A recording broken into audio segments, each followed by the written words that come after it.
kozwe kubera ko nzavuga ati perezida wa repubulika yarabimenye n'ubu ngubu ntabwo ndimo kurenganurwa nzahita nigendera uzajya nigendera ubwo nuvuga ngo uzahita wigendera abakurikiye Dezum TV bumve ko uzajya he nzava kuri iki gihugu muri iki gihugu nigendere kandi nimva mu kindi gihugu ntabwo nzajya mu kindi gihugu. Reka tubasuhuze kandi twongere tubahe ikaze mwese mukurikira ibiganiro bya Dezum TV 24 tubifuriza amahoro y'Imana aho muherereye hose mu nguni zose z'isi, abari mu Rwanda mu ntara zose zigize u Rwanda, amajyaruguru, amajyepfo, uburengerazuba, uburasirazuba ndetse n'umujyi wa Kigali. Tuzi ko tuhafite abantu badukurikira kandi badukunda, banaduha ibitekerezo by'uko tugomba kubigenza mu gihe bitari kugenda neza, bakatubwira bati mubigenze gutya. Mwese turabakunda kandi tubateye iteka, ntitwabura gusuhuza n'abari hanze y'igihugu cy'u Rwanda mu bihugu byose aho muherereye mwese. Wigeze gukanda kuri subscribe cyangwa wigeze kureba ku kiganiro cya Dezum TV, turagusuhuje kandi amahoro y'Imana akomeze abane nawe. Nkuko mubona imbere ya kamera twihuza cyane, turi kumwe n'umutumirwa, n'umugabo ufite ikiganiro ariko cyiganjemo ubuhamya, yitwa Twagiramungu Eric. Twamusanze we mu rugo, afite ikibazo cy'ubumuga, avuga ko yatewe n'impanuka yakoreye aho yakoreraga. Iki kiganiro kikaba gifite aho gihuriye n'ubu bumuga bwe ndetse naho hantu yakoreraga. Byose murabibona mu kiganiro. Ngenditse Nyimva Vincent, reka tumwakire. Eric, turakwakiriye. Murakoze, ariko gatoya ndago inuza ubumuga mfite nabutewe n'impanuka. Impanuka yaranyangije kubera kutavuzwa, ahubwo nibyo byaneye ubumuga. Byari byo ugiye kudusobanura neza mu kanya. Iyishwa rubuzo nakoreye byo kutavurwa n'ikigo cy'ubwishingizi RCCB nicyo cyamviriyemo uburemere bw'ubumuga mfite. Yego. Eric rero nari mbigarutseho nti Twagiramungu Eric, nk'umuntu w'umugabo rero uratwibwira birambuye, hanyuma ikiganiro tugikomeze. Uko wabivuze nyine nuko nguko nitwa nyine. Ni Twagiramungu Eric. Urubatse, ufite umugore n'abana, bimeze bite? N'abana 2. Utuye aha turi ni mu mudugudu wa Muhororo, akagari ka Kagugu, umurenge wa Kinyinya, akarere ka Gasabo. Nibyo nari mvuze nti ikiganiro tugiye gukora kiribanda cyane ku buzima ubayeho bitewe n'ubumuga ufite. Hanyuma ducireho muri make nk'umunota umwe, ubumuga bwatewe n'iki? Wari ubivuze ariko biduhereze ramburaho gakeya, hanyuma twinjire mu kiganiro nyirizina. Nuko ngo nakoze impanuka iranyangiza, ariko nagombaga kuvurwa nkakira. Nta buvuzi nigeze mbona, narangiritse bigera ku rwego bimviramo ubumuga buremereye ku buryo natakinavuwe ngo nyiri. Kuko iyo nza kuvurwa nari kugira ubumuga bworoheje bw'ingingo, ariko bunyemera kwiyitaho. Ariko noneho kuri uko kutavurwa nagize ubumuga buremereye kandi bw'ingingo butanyema no kugira no kwiyitaho. Kuko ubundi bwo nagombaga kugira ubumuga 45 bw'ingingo gusa. Ari ubumuga bw'amenyo ntabwo nari kugira, ari ubwo mu mutwe ntabwo nari kugira, nari kuba mfite ubumuga bw'ingingo bworoheje, nta bundi bumuga nari kugira. Ariko kubera kudahabwa ubuvuzi byagezaho noneho nangirika bimvamo ubumuga buremereye nyine bukabije. Ikibazo cyo gutereranwa ugishinja nde? Ninde wagutereranye? Ninde watumye ubwo bumuga bwawe bugera kuri urwo rwego utatekereza ko bwakagombye kuba ari bwo biriho? Nibaza ko uretse perezida wa repubulika wenyine, izindi nzego ze ndabizishinze. Kuko niba hari ikigo cyari kikagombye kumvuza nikimvuze, hari izindi nzego nagiye njyamo zagombaga kubibabaza. Niba baragombaga kumvuza ntibamvuze, nkajya mu rukiko rwisumbuye rwa Nyarugenge, rukabategeka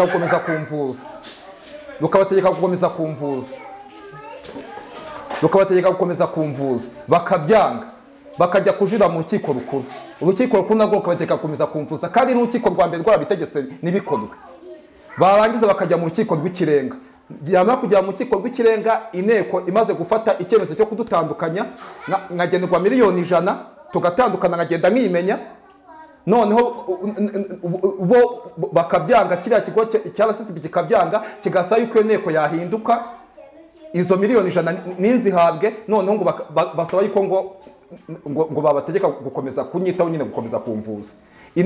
Inteko y'abacamanza yari yemeje kudutandukanya yahise ihindurwa hadasobanuwe n'impamvu ihinduwe, n'amakopine yakwereka ko yahinduwe, nakwereka ko yahinduwe. Noneho hahita haza inuza inteko y'abacamanza yari iyobowe na Sam Rugege, noneho itegeka yuko ngo ayo mafaranga bagomba kuyagumana, noneho ayo mafaranga ahubwo bakagira gute bagahindukira bakakomeza bakamvuza. Ari nabwo hashyirwagaho abaganga bagaragaza n'uburwayi bwanjye budakira bazakomeza kumvuza ubuzima bwanjye bwose, biremezwa bategeka kumvuza ubuzima bwanjye bwose, si byakorwa kugira n'ubu ngubu bikaba bigira gute bikaba bidakorwa. Ubwo umva havuyemo Perezida wa Repubulika, izindi nzego zose haba no mu butabera bafitemo uruhare, haba n'inzego zindi zitandukanye bafitemo uruhare, kuko naho natageze, haba ku Muvunyi, haba mu nteko nshinga amategeko, haba kwa Minisitiri w'ubutegetsi, haba kwa Minisitiri w'ubutabera, aho hose narahageze, naho natageze.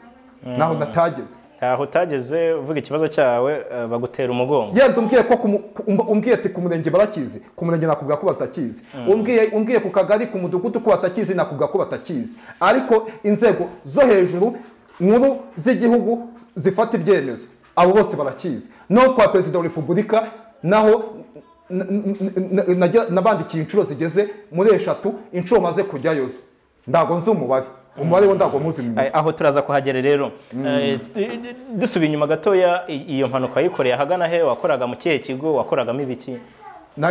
Nakubwiye ko nayikoreye mu nuza nayikoreye muri Minisiteri y'Ingabo Minadef. Nakoreraga yo company yari ishinzwe ibintu by'amasuku. Yego.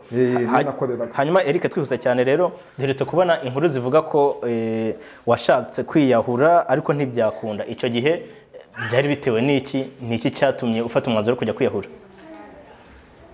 Ni ukuvuga ngo n'urukiko rw'ikirenga rumaze gutegeka ibigomba gukorwa bikanga. Abavoka banjye barongeye batanga ikirego. Bamaze gutanga ikirego barega kiriya kigo cya leta bita RCCB kwigomeka ku myanzuro y'urukiko rw'ikirenga bakanga kwishyira mu bikorwa. Harimo ko uburenganzira bwo kujya kuvurwa Faisal, no kuma uburenganzira bwo guhabwa imiti nandikiwe n'abaganga, ibyo banze kubima. Abavoka babandika basaba kubikora banga kubikora. Tujya kurega mu rukiko, kongera tujya kurega mu rukiko rw'ikirenga. Ariko mbere tuhaburanira kiriya kigo cya leta nicyo cyari cyandeze. Ejo bundi tujya kuhaburana ni ngewe wari wakireze. Icya mbere cyambabaje, inteko y'abacamanza iyobowe n'umwicanyi Cyanzayire yanze ko mburana, yanga ko mburana, kandi umwavoka wanjye izo nzitizi yazitsindiye, kuko kiriya kigo cyo cyavuga ngo ndagukiri uburane nanjye ngo mfite uburwayi bwo mu mutwe, ngo ninza n'umuntu umagarariye, ngo ninza n'undi muntu umagarariye ngo baba ari we baburana nawe, ngo nzane nyine undi muntu baba ari we baburana nawe. Umwavoka wanjye atubushize mwaramureze, muraburana muratsindwa, none we abareze ndago mushaka kwanga yuko aburana na n'amategeko amuheza ku buryo atakwihagararira. Ibyo barabitsindirwa, batangiza urubanza rumaze gutangira banga ko mburana. Batangiza urubanza rumaze gutangira banga ko mburana. None igihe cyo gusoma inuza, cyo gusoma icyemezo cy'urukiko, igihe cyo gusoma nyine imyanzuro, bavuga yuko ngo bashingiye ngo kuri raporo yakozwe ngo n'umuyobozi w'ibitaro byitwa Umwami Faisal, ngo akayihanga umuyobozi w'ikigo cya RCCB ari nayo wari warezwe, ngo cyayimusabye ngo iyo raporo ngo iragaragaza yuko ngo mvurwa, ngo bityo ngo kiriya kigo ngo ntabwo agomba kugihana, ngo kubera raporo ya Faisal ngo igaragaza yuko mvurwa.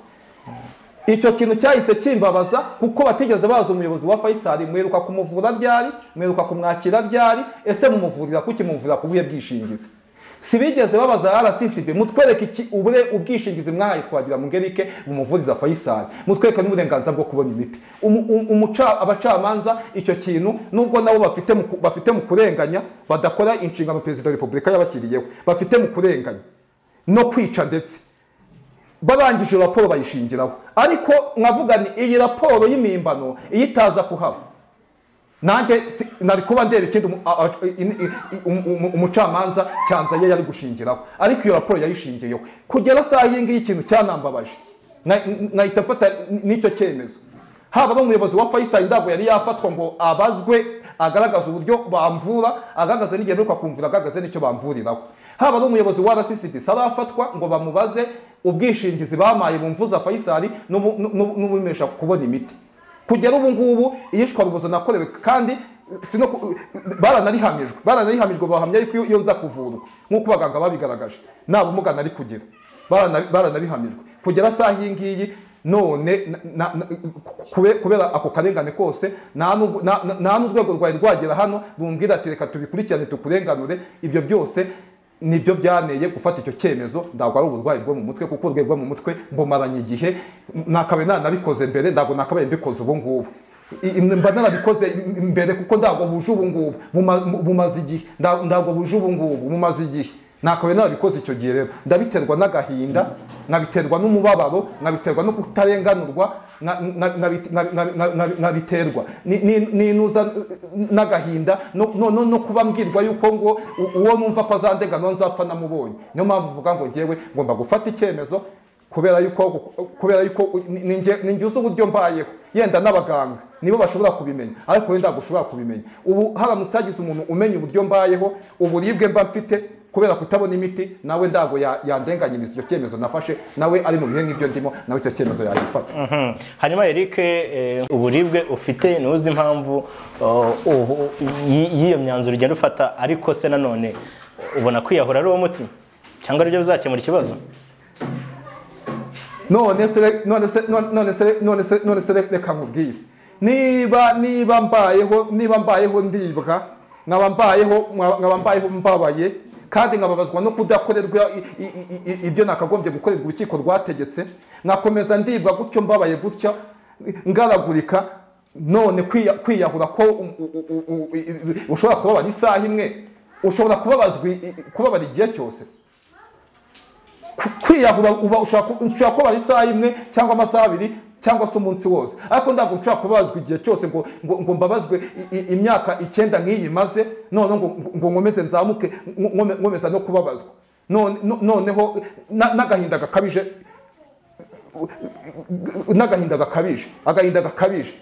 Ubundi bwo nubwo natagomba kuvurwa ngo nyiri, ari nayo mpamvu urukiko rwatitse ko bagomba gukomeza akamvuza ubuzima bwanjye bwose, ntabwo bari bumvure ngo nyiri, ariko barangabanyiriza ububabare. Noneho nibamara kungabanyiriza ububabare, mbona ibyo nakagombye kubona, mbona ubutabera, nindangiza agahinda gakabije kagabanuke, kanarangire, nkomeze ngira uburibwe bukeya, kuko hari ibyo ndi kubona imiti, ariko no kugira agahinda gakabije. Ariko none mu gihe mfite uburibwe, none mfite n'agahinda gakabije, ubwo urumva wowe uri muri iyo kesi y'agahinda gakabije n'uburibwe, kandi uburibwe agahinda gakabije akaba kagombye kugakemura, n'uburibwe bukabije akaba kagombye kubukemura, bakaba batabikemura. We wafata ikihe cyemezo? Hanyuma iyo ugiye gufata icyo cyemezo, utekereza ku muryango wawe cyangwa ku bantu ugiye gusiga? None se umuryango wanjye ndagutekereza, umuryango wanjye ntabwo ndibugire gute, ntabwo ndibutekerezeho. Kubera yuko umuryango wanjye se ntacyo nshoboye gukora ngo ndawukorera, ahubwo umuryango wanjye nge ndawuvuna. Nubwo yenda bo badashobora kwemera ko mbavuna, baba bumva icyo cyemezo natagifata, ndabavuna ndetse ndanabahombye, kuko nta kintu mbakorera, nta n'ikintu mbamariye. Ahubwo noneho ugasanga no muri uko kugaragurika, ugasanga niba ari n'ibihumbi 10 babonye n'amafaranga babonye, ugasanga yakabagira umumaro, ugasanga ahubwo nta mumaro abagiriye, ugasanga ahubwo mbere yo kubahombye. None se umuryango wanjye mumariye iki? Sinkora ngo ndawukorera, simvunika ngo ndawuvunikira, simuhahira, nta kintu na kimwe nkora. None se umuryango wanjye ari ikintu mumariye ko mbere yo kuwuhombya? Ahubwo nakagombye kubona ubutabera, nkabona ibyo amategeko aneganyiriza, nkabona ibyo ngenerwa, noneho nkabaho naho ndi umuryango wanjye natanawubangamiye. None se niba narindi mu cyiciro cya 3, nicyo narindimo, nanabikwereka. None ubu ngubu nkaba ndi mu cyiciro cy'abantu batishoboye.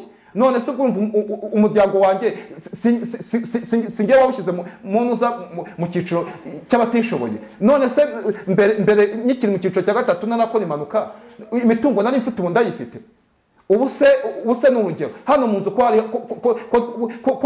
ubushize ko dufite intebe twaguze 300,000, sinazitangiye 160 nirwanaho. Ubwo siyo nza kuba narigendeye, izo ntebe ndagwa ariko bakizifite. Ni mabwe iby'amategeko aneganyiriza, mabwe iby'amategeko angenera, mabwe iby'inkiko zagennye, nindangiza norohereza umuryango wanjye ahubwo uhabwa ibyo kunyitaho, ariko igihe bitabonetse ngomba kwigendera. Nta kindi cyemezo kuko kutekerezaho, ahubwo birambabaza iyo ndimo kubagaragurikaho badafite n'ubushobozi bwo kunyitaho, kandi amafaranga yari kunyitaho yaragenwe yuko nagomba kuyahabwa akagenerwa abayagumana aribo bagomba kunyitaho, ari iki kigo cya leta, ariyo na leta ari igomba kunyitaho, ndago ngomba kuvuna umuryango wanjye ndetse no mu byo neganyirizwa. Mu gihe nagize impanuka nkagira ubumuga butanyemera kugira icyo nikorera, ubumuga budakira, hano amategeko arahari agena yuko ngomba guhabwa umuntu unyitaho. Kugera ubu ngubu ni amafaranga agenerwa y'umukozi. Umukozi ubushobozi bwo kumemba bwararangiye, ubu yaragiye, ubu nta muntu mfite urimo kunyitaho, nawe mfite, kuko n'umukozi yaragiye amaze nk'amezi 8 cyangwa 3 agiye kubera yuko amafaranga yo kumemba yarabuze, kandi mbere ataragenda yarahari. Ubwo rero urumva yuko ndago ngomba kuvuna umuryango wanjye, kandi impanuka nakoze ifite ubwishingizi, kandi n'ubumuga mfite bwo kutagira icyo nikorera, kutiyitaho aribo babuteye. Nibabyirengere rero, gute byirengera umuryango wanjye kandi umuryango wanjye yamaze kuwushyira mu cyiciro cy'abatishoboye, nabo batishoboye. Hanyuma Eric, ubundi ko wakoreraga icyo gihe muri Minisiteri y'Ingabo, nubwo atari yo yaguhaye akazi, basi se wagize uyegera nk'umuntu wakoreraga mu kigo cyabo ukababwira ikibazo ufite? None se ndabegera mbabwira ikibazo mfite, bo hari ikibazo dufitanye. Nk'ikigo wakoreragamo? Ikigo nakoreragamo nagikoreyemo impanuka. Impanuka nagikoreyemo yari ifite ubwishingizi. Ubwo bwishingizi bwakirwa n'ikigo nanone cya leta, kuko aricyo cyakira ubwo bwishingizi. None se niba n'urugero undimo amafaranga 5,000 n'urugero, sibyo? None ibyo 5,000 nzareka kubikora kajye kubyaka uyu nguyu, nzabya ibyo ngene ngomba kubyaka ababifite, kuko niba waranze ko mabwa ayo mafaranga ngo noneho ahabwa umuryango wanjye unyiteho bakayagumana, niba yakoresha banyitaho nyine. Ndago nshobora kujya Minadefu nta kibazo dufitanye. Ahari ikibazo cyanjye naho amafaranga yanjye ari harahari, naho urukiko rwategetse harahari. Ndago ndi bujye mu bitareba rero. Ego.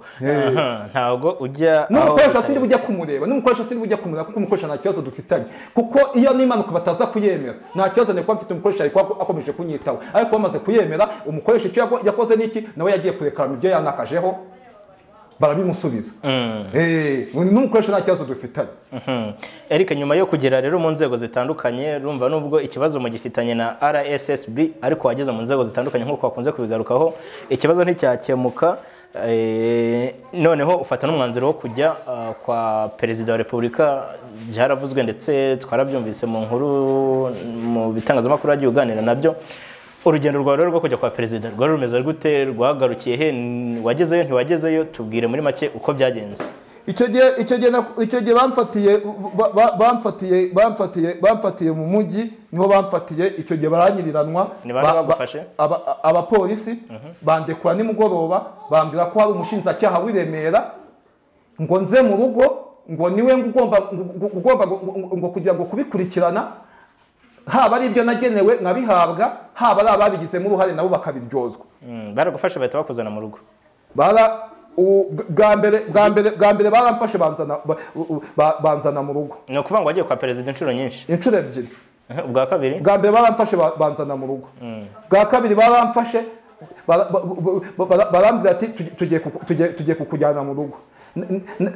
Ndababwira ni inuza ni icyapa cyanditseho yuko ko Perezida wa Repubulika ndenganura mwamaze kugifata, ni ndago ndi bugeyo, ni mundeke nicyure. Bwa kabiri barandetse ndicyura, ariko bwa mbere bwo baranyiriranwe, ndetse bajya no gufata na gitifu. Bajya no kwa gitifu, gitifu ne bamugiyeho. Icyo gihe baranyiriranwa, baranyuye nimugoroba, nacyuwe n'imodoka 2. Nacyuwe n'imodoka 2, imwe irimo abapolisi bafite imbunda, indi irimo abantu bambaye gisivile badafite imbunda. Muri izo nshuro zombi hari inshuro wegeze ugera hafi no kwa Perezida cyangwa ugera ku muryango hariya hari abarinzi be?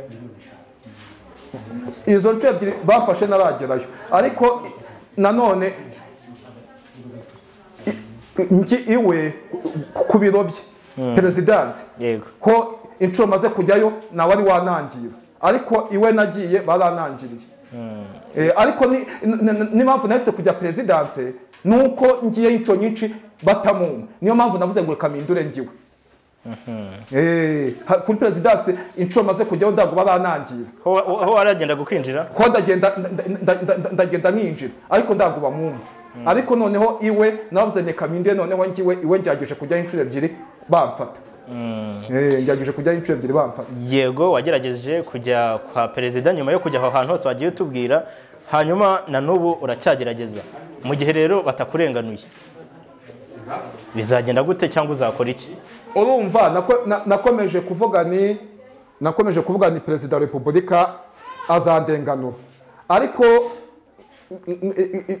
nkavuga nazandenganura, ariko nkavuga ni ashobora kuba perezida wa repubulika ashobora kuba atabimenye. Niko navuga ashobora kuba atabimenye, kubera ko nakomeje kuvuga ni reka no kugaragaza iyicarubozo nakorewe, kubera yuko iyicarubozo nakorewe ari ikigo cya leta n'inzego za leta zirebera. Nindamuka mvuze iyicarubozo nakorewe bazavuga ko ndi gusebya leta, bazavuga ko ndi guharabika leta. Ni reka nceceke, ndakomeza mwerwe iyicarubozo nanga kurivuga. Noneho ubu ngubu narabivuze bigira no mu bitangazamakuru. Ubu noneho bwo ndagonye kivuga yuko perezida wa repubulika ikibazo cyanjye atarakimenya. Ubu ndavuga yuko perezida wa repubulika ikibazo cyanjye yakimenye. Ubu niko mvuga, ndago mvuga ko atarakimenya. Ubu ndavuga ko yakimenye. Ubu niyo bavuga ngo reka nkomeze nihangane ngumye mu buribwe, nubwo nta n'imiti ndi kubona gukomeze mfashe nihangane, ariko reka nihangane igihe gitoya. Perezida wa repubulika yarakimenye, ndebe yuko ari gukurikirana ikibazo cyanjye, yasanga narengana azamanisha igihano gisumba ibindi mu gihugu, azakimanisha igihano gisumba ibindi mu gihugu nasanga narengana. Ariko nawe nasanga ndengana azandenganure, n'ababikoze n'ababigizemo uruhare babibazwe. Ubu ngubu nicyo negereje, ariko ni iminsi mikeya nimbona narenganuwe nzahita nongera mfata icyemezo. Ubu ndi kukiza ariko perezida wa repubulika noneho yabimenye kubera byagiye mu itangazamakuru, ariko niyashira iminsi atarandenganura cyangwa se mu kimwe nta rwego rwari rwavuga ati reka perezida wa repubulika si ngombwa kugira ngo agende amurenganure n'icyo yadushyiriyeho, reka tugende twajya mureke tumurebe tumurenganure, nkarenganurwa nzatuza. nta n'ibyo nzongera gukora nzahita mbireka kozwe, kubera ko nzavuga ati perezida wa repubulika yarabimenye. N'ubu ngubu ntabwo ndimo kurenganurwa, nzahita nigendera. Uzajya heri? Uzahita nigendera. Ubwo nuvuga ngo uzahita wigendera, abakurikiye Dezum TV bumve ko uzajya he? Nzava kuri iki gihugu, muri iki gihugu nigendere, kandi nimva mu kindi gihugu ntabwo nzajya mu kindi gihugu. Nzava muri iki gihugu nigendere, kandi nimva muri iki gihugu ntabwo nzajya mu kindi gihugu. Nzava muri iki gihugu nigendere, kandi nimva muri iki gihugu ntabwo nzajya mu kindi gihugu. Bivuze ko uziyahura noneho nabwo? Mve muri iki gihugu kandi natagiye mu kindi gihugu. Mve muri iki gihugu kandi nanone natagiye mu kindi. Nigendere. Yari wa mugambi ufite ko atari mwiza. Nigendere. Ubu nyenda ategereje, mfite icyizere ko perezida wa repubulika yabimenye ko noneho nabivuze bikajya mu itangazamakuru. Ubu negereje kumenya yuko ari bukurikirane ikibazo cyanjye, yamara gukurikirana ikibazo cyanjye akavuga ati reka bikurikirane, nasanga narengana azabimanire igihano gisumba ibindi, nicyo nge nisabira. Ariko nasanga ndengana nanjye ndamusaba andenganure, kandi n'ababikoze babiryozwe babigiremo uruhare. N'ubu ngubu baramutse anumyeho akambwira ati sana dosiye yanjye, nkagenda nkamwereka akarengane kanjye, abantu bakabazwa, abantu babibazwa ni benshi. Ubu nicyo negereje, ariko mwongera kubwira inzego zitandukanye zitarimo gushaka kumenya ikibazo cyanjye ngo zigikurikirane zindenganure, ko nongera gufata icyemezo ntabwo ari mu kindi gihugu nzaba ngiye, nzaba nshaka kuva mu Rwanda, nzaba nshaka kuva mu gihugu cy'u Rwanda, ariko nanone natagiye mu kindi. Ntabwo nzahunga u Rwanda, nzaba mvuye mu gihugu cy'u Rwanda, ariko nanone natagiye mu kindi. Bandeke nigendere, niturize, niruhukiye mu mahoro. Ubwo nyine ababo bazashaka kurenganura barenganye bazabarenganure, abo badashoboye kurenganura twarenganye batureke twigendere. Ariko ikindi numva cyo izi nzego ziriho perezida wa repubulika yashyizeho ngo zikorere abanyarwanda ziturenganure, ntacyo ziri kujya ziri gukora, ahubwo zavaho. Perezida wa repubulika umuntu azajya ageraho akamurenganura, uwo atagezeho akigendera, ariko ntiturenganire twiruka ngo dufite inzego ziturenganura. Ubu se nk'urwego ruhagarariye bamugaye MCPD ko bataragera hano, niba ndi mu bihe nk'ibi ngibi nibangereho byitwa ngo baraduhagarariye, byitwa ngo bararya baturiraho kuko barahembwa buri kwezi bakagenda mu mamodoka bakabaha amaresanse ngo badukorere ngo batuvuganire ntibabikore. Depite uri mu nteko nshinga amategeko arahabwa imodoka, agahabwa resanse, agahabwa byose, agahembwa, nimangiraho ngo bandenganure. Noneho ninde wundi bazageraho, ninde wundi bazarenganura? Ubwo rero izi nzego hari ibitangazamakuru bimwe na bimwe biruta inzego ziriho ngo ziturenganure.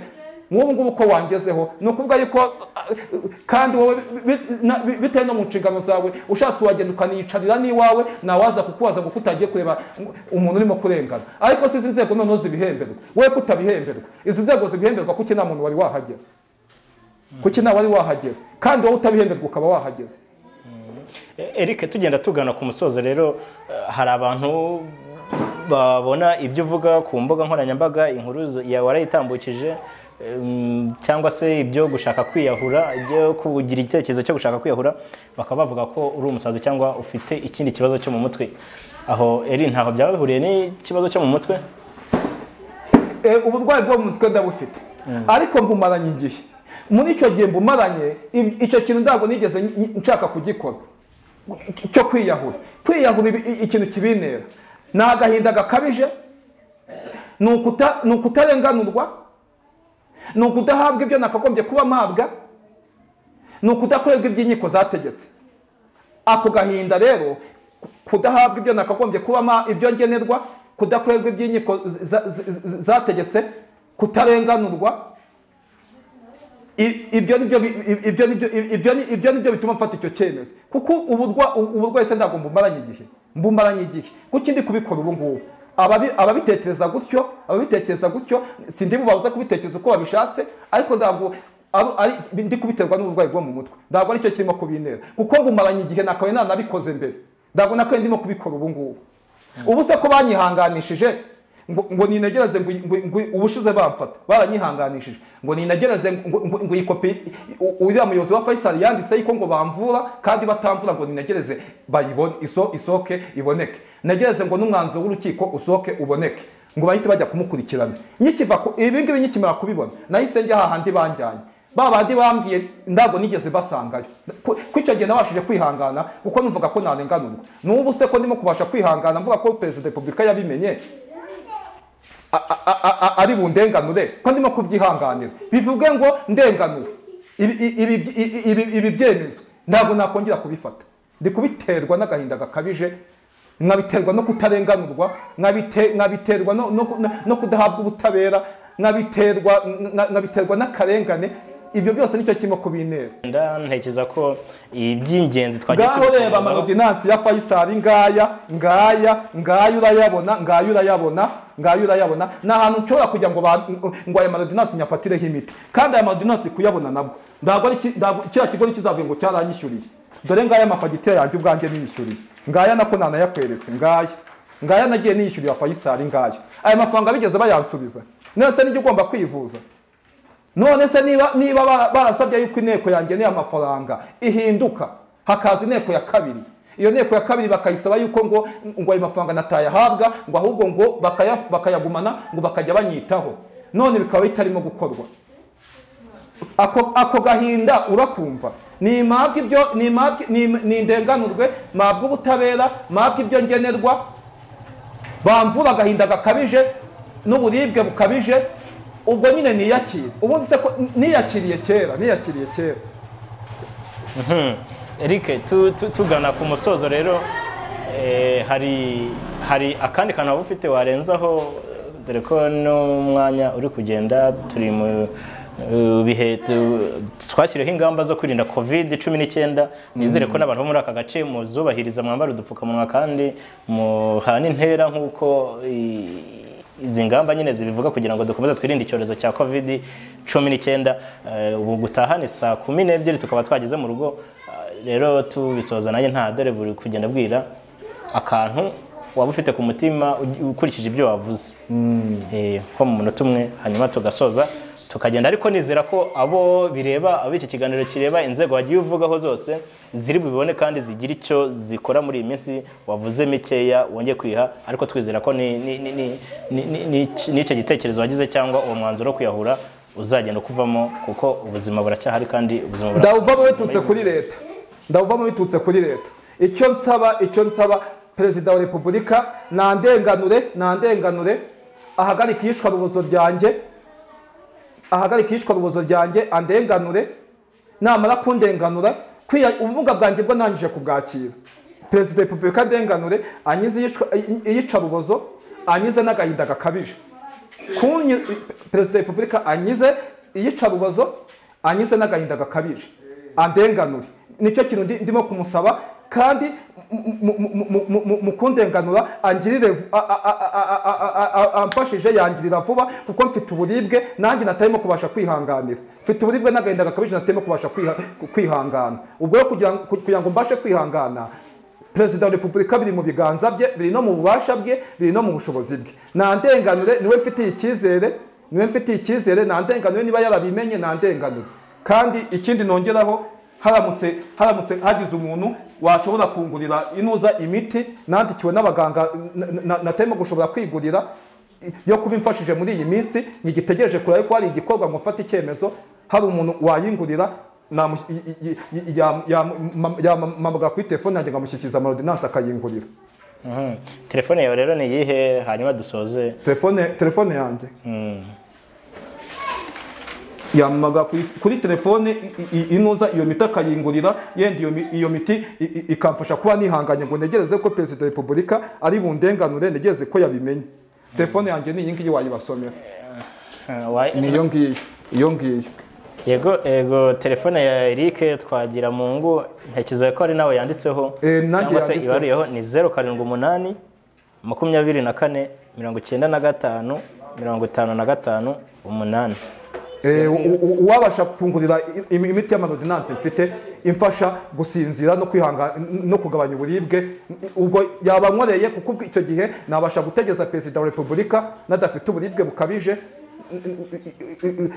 agahinda ko gakabije, kuko Perezida wa Repubulika nigomba kukarangiza, ariko ubwo uwangura iyo miti yamfasha kugabanya uburibwe, nkasigana agahinda gakabije, nkategeza Perezida wa Repubulika mu gihe gitoya, sinzi ngo ni iminsi 3 cyangwa iminsi 4, ariko ntabwo biri burenga ukwezi. Ubwo noneho nkaba ndimo kubona iyo miti, noneho nkategeza gufata icyo cyemezo, ariko nzi ko Perezida wa Repubulika byanze bikunze ari bubimenye, kereka niba yenda hari uburyo bafite ikoranabuhanga bashobora kubikatisha nabimenye, ariko niba ubwo bushobozi batabufite ari bubimenye, nabibona ubwe azashaka kumenya akanengane kanjye, kandi nzi ko hari abazabibazwa. Eric rero reka tugushimire, kandi twizere ko iki kibazo kizagera kuwo uri kuvuga ko kigomba kugeraho, kandi bikazakemuka amahoro. Turagushimiye cyane. Ariko munambwirire ribu n'ibifata abanyabyaha itari kujya gufata umuyobozi wa Faisal uvuga ko mvurwa ngo yerekane ikintu mvurirwaho, bafate n'umuyobozi wa RCCB nawe yerekane uburenganzira bwo kujya kwivuza Faisal n'uburenganzira bwo kubona iyo miti. Ndetse na Perezida w'Urukiko rw'Ikirenga utari kumanuka ngo afate inteko yaburanishije urubanza, ayibaza impamvu inteko yanze ko mburana, yarangiza ikavuga yuko ngo natsinzwe, kandi nta muntu utsindwa ataburanye, noneho ababaze n'impamvu bashingiye kuri raporo ya Faisal ko mvurwa kandi navurwa. Ubibona yuko ubwanjye nagerageje kwiyishyurira, ubibona yuko nta kintu kigaragaza ko Faisal imvura. Uwo muyobozi agomba kugaragaza ubwishingizi amvuriraho. Ribu nayo nigende, kandi niba bidakozwe, umunsi nzaba nafashe icyemezo, ninzajya nongera kubona nyitambika, inzego zizanyitambika ariko hari umuntu nabangamiye, ariko hari mugenzi wanjye nabangamiye, cyangwa hari igikorwa remezo nabangamiye, ariko igihe nta gikorwa remezo nabangamiye ntihazajya umuntu ujya kunyitambika. Mve mu Rwanda nagiye mu kindi gihugu, Eric reka tugushimire cyane rero, kandi twizeye ko bizakemuka. Murakoze. Sawa rero, reka twongere dushimire abafashe umwanya wabo bakurikira ubuhamya bwa Eric, twizeye ko n'abafite umutima ufasha bazagendera kuri ziriya nimero bakamufasha kugurira imiti kugira ngo ubuzima bwe bukomeze bugende neza, aho kugira ngo akomeze agire agahinda gakabije, cyangwa se azafatira mwanzuro yatubwiye ko ashaka kwiyahura, ariko twizeye ko atazabikora. Turabakunda cyane, ikiganiro nk'iki nakagaruka. ciao murakoze.